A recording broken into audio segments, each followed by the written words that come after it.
नमस्कार दोस्तों, स्वागत है आप लोगों का हमारे चैनल आर के जी एस अकेडमी पर। यूट्यूब पर जाइए, R G S academy search करिए, चैनल आ जाएगा।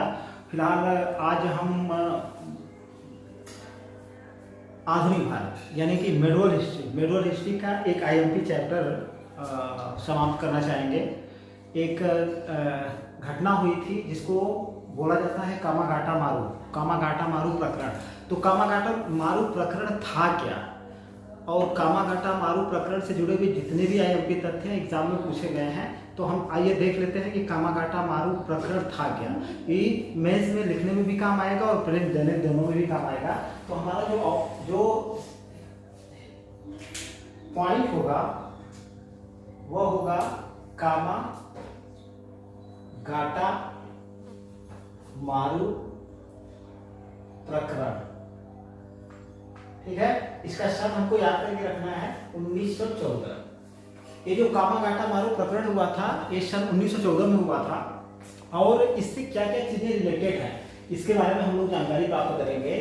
तो सबसे पहली चीज कि कामागाटा मारू क्या था, क्वेश्चन एग्जाम में आया हुआ है। यह एक जहाज था। कई बार एग्जाम में पूछा है कि भैया कामागाटा मारू था जहाज, या ऐसे करके 3-4 ऑप्शन दे देता है। तो आपको पता होना चाहिए कि एक जहाज था, और कौन सी जहाज थी? पानी की जहाज थी, हवाई जहाज नहीं। अगर ऑप्शन में हवाई जहाज पानी के जहाज दे तो आप वाटर शिप लगाओगे, एरोप्लेन नहीं लगाएंगे। ठीक है, तो पानी की जहाज थी। हुआ क्या था देखिए, अब इसमें पहला पॉइंट हमारा बन जाता है कि कामागाटा मारू एक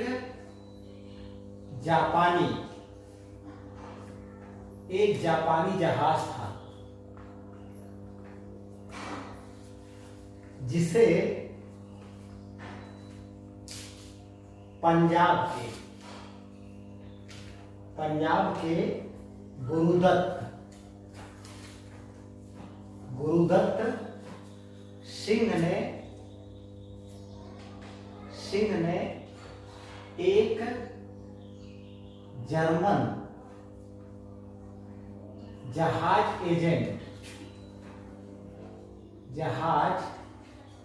एजेंट से मार्च 1914 में किराए पर लिया था।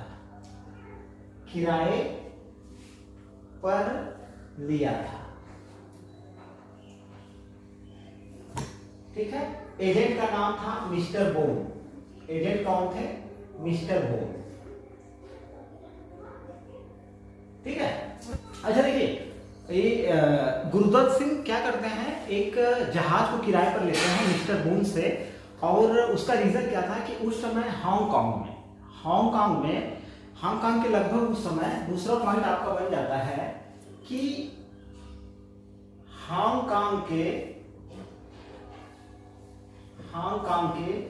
150 भारतीय जो मेनली सिख थे, भारतीय सिख कनाडा जाना चाहते थे।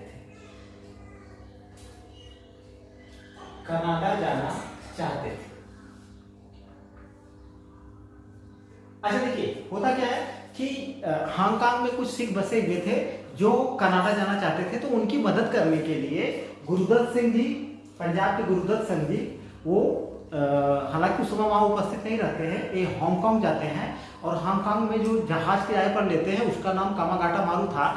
और एक जर्मन एजेंट मिस्टर बून के जरिए उसको किराए पर लेते हैं। किस लिए? ये जो 150 लोग थे इनको कनाडा जाना चाहते थे, तो इनको कनाडा पहुंचाने के लिए। लेकिन होता क्या है, इसमें तीसरा पॉइंट ये माना जाता है। दूसरे पॉइंट में लिख लेते हैं, लेकिन जर्मनी सरकार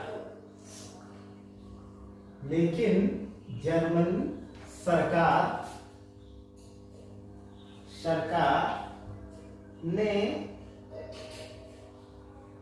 उन भारतीयों को कनाडा घुसने पर प्रतिबंध लगा दिया था, जो सीधे भारत से कनाडा न आए हों। ये एक समस्या उत्पन्न हो गई। उस समय जो जर्मनी की सरकार थी उसने क्या प्रतिबंध लगा दिया था कि वही भारतीय हमारे यहाँ जर्मनी में प्रवेश कर सकते हैं जो सीधे भारत से जर्मनी आए हैं। ठीक है, अगर मान लीजिए कहीं और से आ रहे हैं तो उनको कनाडा पे घुसने पर प्रतिबंध लगा दिया गया था। उसका मेन रीजन क्या था कि उस समय भारत में क्रांतिकारी गतिविधियां काफी तेज चल रही थी। समझ रहे हैं आप लोग, क्रांतिकारी गतिविधियां क्या थी, काफी तेज चल रही थी। तो कनाडा सरकार को भी भय था कि कहीं कुछ क्रांतिकारी यहाँ पर भी ना आ जाए, ठीक है, और क्रांतिकारी गतिविधियों को अंजाम देना शुरू कर दें यहाँ पे रह करके ब्रिटिश मतलब अंग्रेजों के खिलाफ, या अपने यहाँ की सुरक्षा कहीं खतरे में न पड़ जाए, किसी प्रकार से कोई सुरक्षा पर किसी प्रकार की आंच ना ले पाए। तो ये सारी चीजें थी। तो सीधे भारत में आए हो ये प्रॉब्लम हो गई थी। ठीक है, तो अब क्या था कि अब गुरुदत्त सिंह परेशानी में पड़ गए कि इनको अब कैसे कनाडा भेजा जाए, क्योंकि ये हांगकांग में निवास करते हैं, सीधे भारत से तो आ नहीं रहे हैं, हांगकांग से कनाडा जाना चाहते हैं। तो अब देखिए, क्योंकि कनाडा जो है ब्रिटेन का मित्र देश था, ठीक है, तो अब गुरुदत्त सिंह प्रॉब्लम में हो जाते हैं। लेकिन उसी समय एक घटना घट जाती है। उसी समय घटना क्या घटती है, एक चौथा पॉइंट में देखेंगे, तीसरे पॉइंट में 1913 में, मतलब एक पहले की घटना है। 1913 में पहले की घटना क्या थी, 1913 में कनाडा के उच्चतम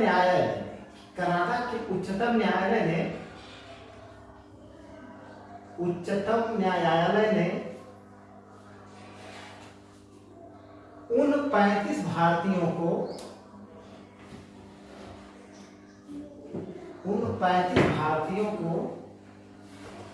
कनाडा में घुसने की इजाजत दे दी,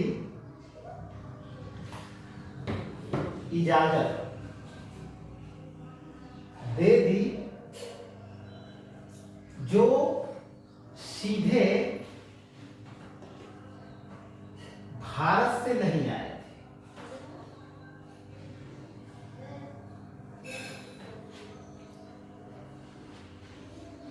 फ्लैशबैक में आप चले जाइए, देखिए एक कामागाटा मारू प्रकरण 1914 में होता है। तो 1914 से पहले आप देख रहे हैं 1914 में सारी घटनाएं होती है। तो उसके पहले 1913 से पहले नियम क्या था कि वही कनाडा में आएगा, वही भारतीय कनाडा में घुसेगा या रहेगा जो सीधे भारत से आया हो, ना कि कहीं और से आ रहा हो।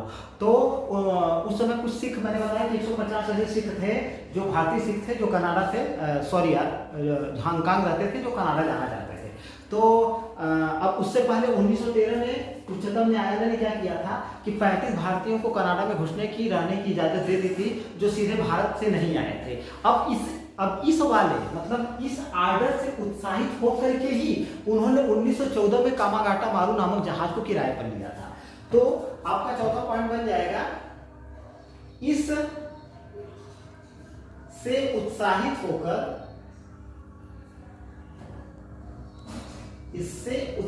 होकर गुरुदत्त सिंह ने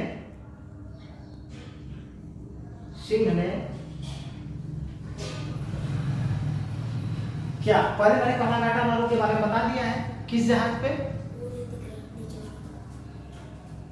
चलिए नीचे वाला देख लेना है, तो इसको हम मिटा करके लिखते हैं। ठीक है, तो इसको मिटाना पड़ेगा, मिटाता हूं, मिटा करके आगे बढ़ेंगे। पहले यहां तक आप लोग क्लियर करेंगे। देखिए क्वेश्चन कैसे आता है, इसको आप क्लियर करो पहले। देखिए कामागाटा मारू प्रकरण कब हुआ था, आपका ऑप्शन जाएगा 1914 में हुआ था। दूसरी चीज, कामागाटा मारू क्या था, तो एक जहाज था, और उसको भी याद करके रखिए, जापानी जहाज था। किसने किराए पर लिया था, पंजाब के गुरुदत्त सिंह ने किराए पर लिया था। किससे लिया था, जर्मन का, वो जर्मन का एजेंट था, जर्मन के एजेंट से, जिसका नाम था क्या था, मिस्टर बूम था। वन लाइनर क्वेश्चन है, ठीक है।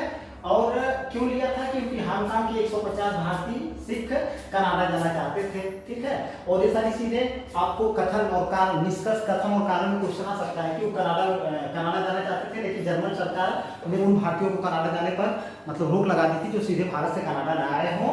तो ये दिक्कत उत्पन्न हुई थी पहले, लेकिन 1913 में कनाडा के उच्चतम न्यायालय ने एक निर्णय दिया था जिसके अंतर्गत 35 भारतीयों को, कितने भारतीयों को? 35 भारतीयों को जो कि सीधे भारत से कनाडा नहीं आए थे, उनको कनाडा में घुसने की इजाजत दे दी थी। तो इस वाली घोषणा से उत्साहित होकर के गुरदत्त सिंह ने क्या किया? अगला पॉइंट हम देखेंगे।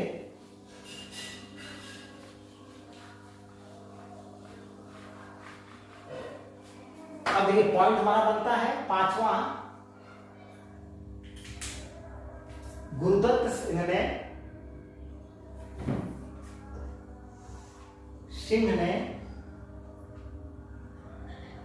ने कामागाटा मारू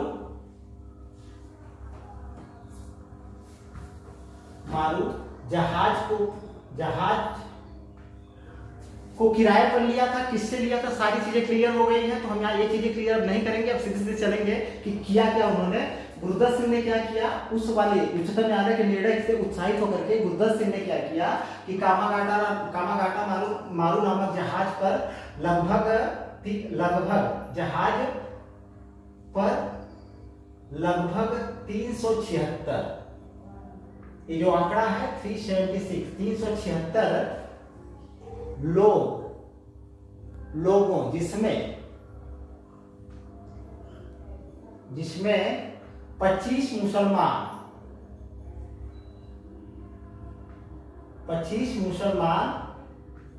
व शेष सिख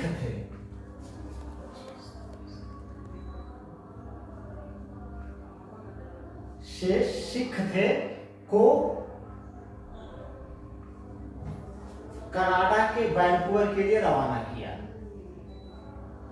कनाडा के वैंकूवर के लिए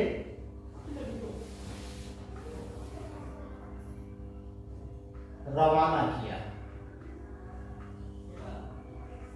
ठीक है, अब देखिए यहां से आपको याद करके रखना है कि कितने यात्री इसमें बैठे हुए थे, कितने यात्री सवार हुए थे। तो आपका ऑप्शन जाएगा 376 यात्री इसमें सवार थे, जिसमें 25 क्या थे? मुसलमान थे, और शेष जो बच रहे हैं वह सिख थे। तो अगर आपको इजी टू मॉडल क्वेश्चन करे कि कितने सिख थे, तो 376 में से आप 25 को माइनस कर दोगे, जितना आएगा उतने सिख थे, बाकी मुसलमान सिर्फ 25 मुसलमान थे। ठीक है, तो एक ऐसे क्वेश्चन किया जा सकता है, तो आप इसको घटा बढ़ा करके रखिएगा। ठीक है, तो इसको जो है कनाडा के वैंकूवर के लिए रवाना कर दिया। ठीक है, अब होता क्या है, छठा पॉइंट देखते हैं। लेकिन जहाज के वैंकूवर पहुंचने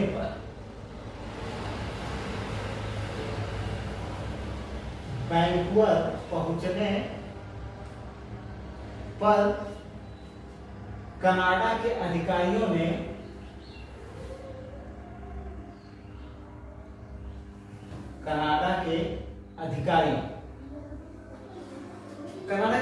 ने जहाज को उतरने की अनुमति नहीं दी।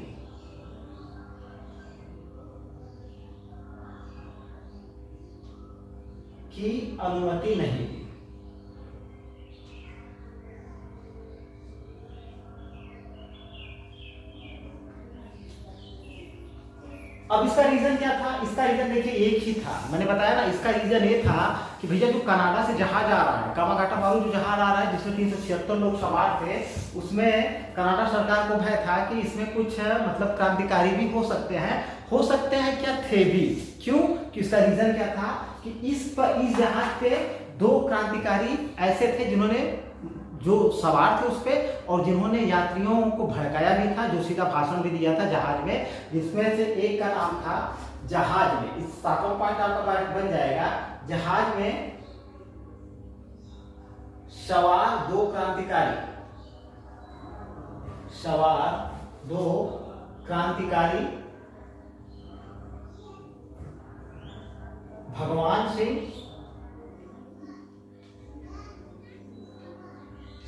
एवं बरकतुल एवं बरकतुल्ला ने यात्रियों को जोशीला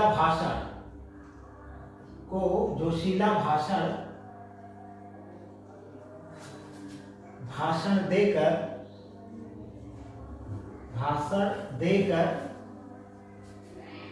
भारत में ब्रिटिश सरकार के विरुद्ध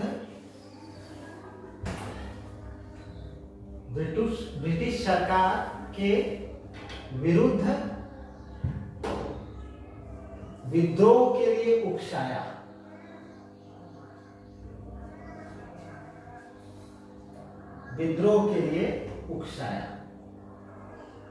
अब देखिए यहाँ पे ये भी चीज आपके लिए आईएमपी है। जब जहाज वहां से चला था 376 यात्रियों को लेकर के चला था, तो जिसमें 25 मुसलमान थे, 6 सिख थे, तो जहाज में उसमें 2 क्रांतिकारी सवार थे। आपको मालूम होना चाहिए, जिसमें से एक का क्या नाम था, भगवान सिंह था, और एक का क्या नाम था, बरकतुल्ला था। ठीक है, इन दोनों लोगों ने जहाज में यात्रियों को जोशीला भाषण दिया था। मतलब भाषण जो दिया था वह क्रांतिकारी विचारधारा से प्रेरित भाषण था। यात्रियों को भड़काया था। किस लिए? मैंने यहाँ पे लिखा हुआ है, ब्रिटिश सरकार के विरुद्ध विद्रोह के लिए भड़काया था। ठीक है, तो कनाडा सरकार की जो शंका थी वह निर्मूल नहीं थी।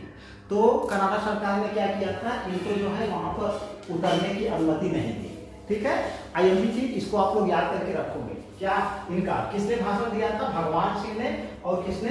बरकतुल्ला ने। इन दोनों का नाम बरकतुल्ला या बरकतुल्ला, इन दोनों का नाम आपको याद करके रखना पड़ेगा कि जहाज में किसने भाषण दिया। ठीक है, ये चीज तो कंफर्म हो गई। अब होता क्या है, जब जहाज वहां पे रुक जाता है, जहाज को उतरने की आज्ञा नहीं दी जाती है, तो करते क्या है कि वहां पे एक कमेटी गठित की जाती है। ठीक है, यात्रियों की सुरक्षा के लिए, यात्रियों के अधिकारों को लड़ने के लिए। यहां पे हम देख लेते हैं क्या पॉइंट आपका बनेगा 8वां, यात्रियों के अधिकारों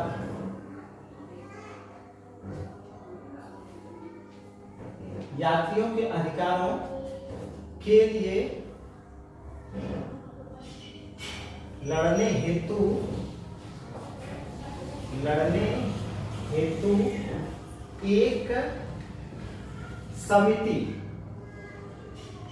एक समिति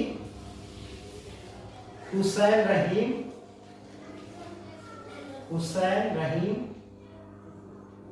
सोहनलाल पाठक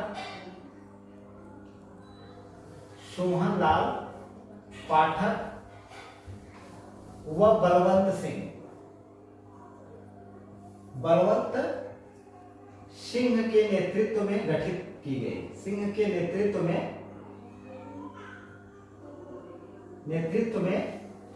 गठित की गई। और इस कमेटी का नाम रखा गया शोर कमेटी। इसको शोर कमेटी भी कहा जाता है, शोर कमेटी, या इसी को कहा जाता है तटीय कमेटी।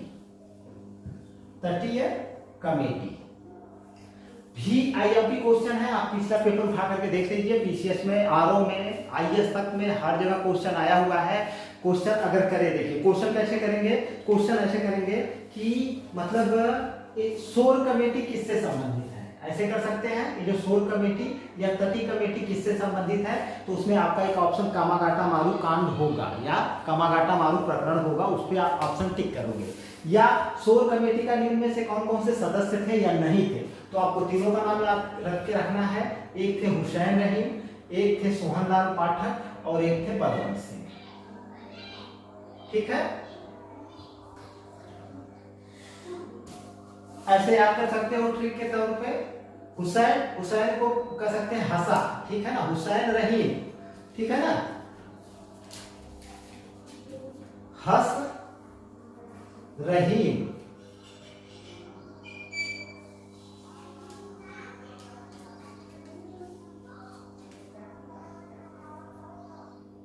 हस रहीम,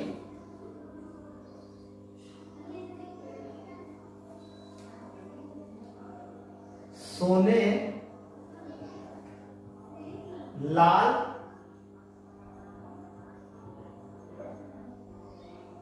के बल पर, उस हंस रही सोने लाल के बल पर, अगर मान लीजिए आपको इससे बेहतर ट्रिक आती हो तो आप बना सकते हो, हालांकि मेरा ट्रिक पे कोई विश्वास नहीं रहता है, कभी नहीं रहा है।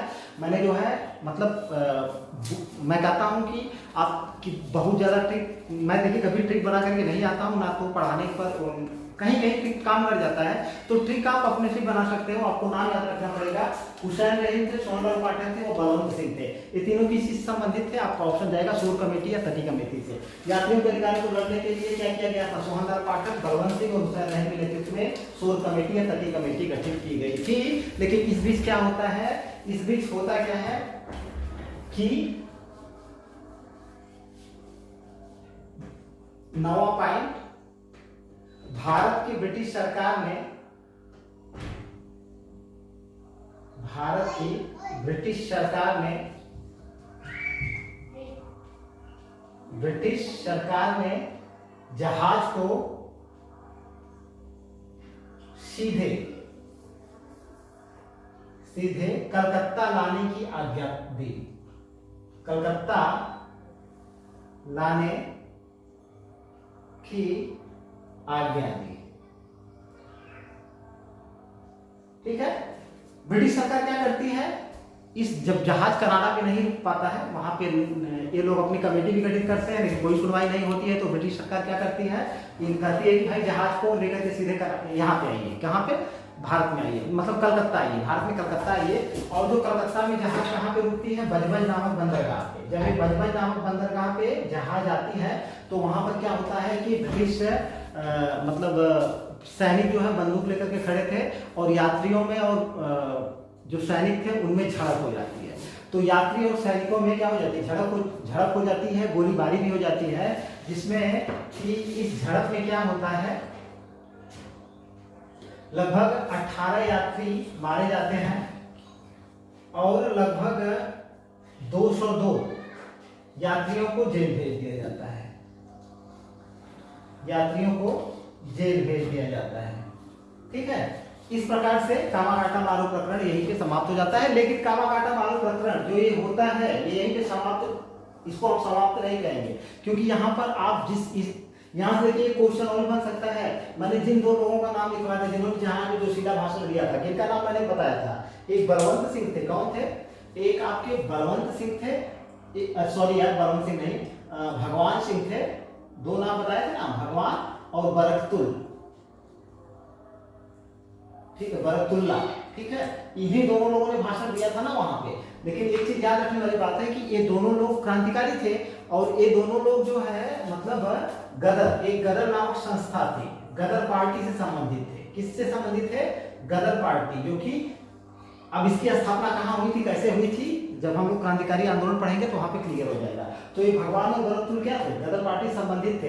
तो कोई भी आंदोलन कहीं पे समाप्त नहीं हो जाता है भाई, क्योंकि सीधे सीधे क्रांतिकारी हो चाहे कोई भी हो, इनकी मांग क्या थी, भारत को आजाद करिए आप, मतलब भारत को छोड़ करके जाइए। तो अभी आजादी नहीं मिली है तो क्या आंदोलन समाप्त हो जाएगा। कामागाटा मारू प्रकरण, इतने यात्रियों को गिरफ्तार कर लिया गया, इतने यात्रियों की मृत्यु हो गई, और बाकी के साथ भी मतलब जो कुछ किया गया हो आंकड़ा नहीं है। तो कहने का मतलब क्या है कि कामागाटा मारू प्रकरण जो है ये यहाँ पे समाप्त तो हो जाता है, लेकिन ये प्रकरण दिल से नहीं निकलता है। कहीं न कहीं टीस रही भारतीय जनता और लोगों के बीच, इस प्रकरण को लेकर के टीस रही कि नहीं हमारे साथ ऐसा दुर्व्यवहार कनाडा की सरकार ने, या हम कह सकते हैं कि ब्रिटिश सरकार ने किया हुआ है। लेकिन सन 1914 का समय था, जिस समय हम कहते हैं ना, अभी ना तो प्रथम विश्व युद्ध हुआ था ना तो द्वितीय विश्व युद्ध हुआ था। तो उस समय ब्रिटेन के बारे में यही कहा जा सकता है कि ब्रिटेन पूरे विश्व में सबसे शक्तिशाली था। कहा भी जाता है, उस समय कहा भी जाता था कि ब्रिटेन का सूर्य कभी अस्त नहीं होता है। ठीक, तो उस समय तो अभी मतलब जैसे चाहे वैसे दमन कर दिया गया हो, लेकिन ये 1914 की घटना, कामागाटा मारू प्रकरण हो चाहे कोई भी प्रकरण हो, हर घटना एक जमीन तैयार करती है, आगे की घटना की जमीन तैयार करती है। या हम कह सकते हैं कि एक पिछली घटना से लोग सबक भी लेते हैं, मतलब सीखते भी हैं, और एक उदाहरण भी मतलब लोगों के दिमाग में बैठा हुआ रहता है जो घटना घटित हुई थी। तो उससे लोग सबक भी सीखते हैं और उस अनुसार से अपनी नीतियां या कार्रवाइयां भी करते हैं और प्रचार प्रसार भी करते हैं, मिला जुला करके अपनी रणनीति को तय करते हैं। तो कोई भी प्रकरण रहा हो, कामागाटा मारू प्रकरण यही था। यहाँ से प्रीलिम्स आप पूरा मेंस लिख सकते हो यहाँ, मतलब ये जो घटना हुई है आप प्रीलिम्स लेकर मेंस लिख सकते हो। और जितनी भी चीजें क्या पूछा जाता है जो मैंने बता दिया, कितने यात्री मुसलमान और किसने भाषण दिया सब मैंने बता दिया है। और एक कब कहाँ पे जहाँ जा करके रुका था, यहाँ पे जब भारत आता है तो एक बजबेज नामक जगह याद होनी चाहिए, कहाँ पे है, कलकत्ता में है, ठीक है ना। यहाँ पे 18 यात्री मारे जाते हैं और 202 यात्रियों को जेल में भेज दिया जाता है और कामागाटा मारू प्रकरण यहीं पे समाप्त हो जाता है। मतलब एक कामागाटा मारू प्रकरण एक और पृष्ठभूमि तैयार करता है, ठीक है। तो और एक कब होता है, 1914 में होता है। सारी चीजें यहाँ से क्वेश्चन आए हुए हैं। तो कामागाटा मारू प्रकरण क्या था मैंने क्लियर कर दिया है। इसी प्रकार से एक तोसा मारू प्रकरण भी था, तोसा मारू प्रकरण भी, तोसा मारू क्या था, क्वेश्चन आया हुआ है, जहाज था। तो अगले किसी चैप्टर में हम इसको क्लियर कर देंगे। फिलहाल वीडियो को लाइक करिए, शेयर करिए, सब्सक्राइब करिए और ज़्यादा से ज़्यादा सब्सक्राइब करिए, मैं तो यही कहूँगा। और बाकी जितनी भी चीज़ें हैं इसमें से IMP फैक्ट है। चलिए क्लास को यहीं पे क्लोज करते हैं। वीडियो देखने के लिए बहुत बहुत धन्यवाद।